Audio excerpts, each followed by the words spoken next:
So there's been a lot of fear-mongering about multiculturalism in areas like Sweden, for instance, or countries like Sweden and England and Germany. And I know it's a sincere flaw with all this. Now, of course, I could criticize the extremely lax vetting process in a lot of these countries. Sweden, for instance, has probably the laxest vetting process I've ever seen, and England also has that problem. And don't get me wrong, that's a huge, huge problem.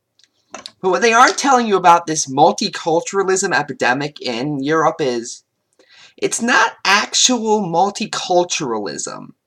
Multiculturalism involves all cultures sort of coexisting. I think it was, give me a second, Katy Perry who said, all you need to coexist, and of course people like Paul Joseph Watson took that statement extremely the wrong way, because what Katy Perry was actually saying was, yeah, we shouldn't kill each other, and when she said no borders, she was being very metaphorical, but of course you can say that's, of course, what's easier to say in a bad light? Oh, we should all just sort of get along, or, oh, we should have open borders, oh my god, pure leftism, oh my god, fear-mongering, oh yeah!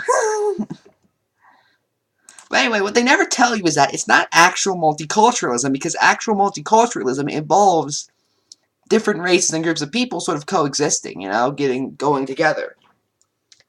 In countries like Sweden, that doesn't happen. There are actually extremist Muslim neighborhoods filled with jihadists. Now, let's say for a second that you think all people with glasses are evil, and we put you in an area where everyone else thinks that. You're not going to think, oh, maybe I was wrong. You're going to think, I was right. In fact, I'm completely right because everyone around me thinks that. And therefore, I'm going to spread that idea with violence. When if you actually met people who you thought were evil, they'd be like, oh, maybe I was completely wrong. That's the problem. They aren't really fully integrating. They're having their own segregated neighborhoods. What's the answer? Melting pot, like what America's been doing for years now.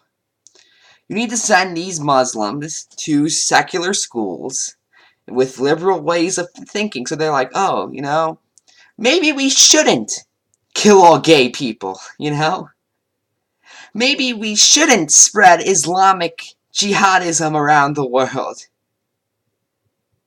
That's one of the main issues. And you see statistics like, oh, over 50% of classrooms in some cases are Muslim. That's because that's the only area they live in, because you have them bunched in this small group. That's the main issue. If we need to have multiculturalism, we need to have, actual multiculturalism. We can't have this sort of artificial multiculturalism. That's how it is. I'm Ephrom, and good night.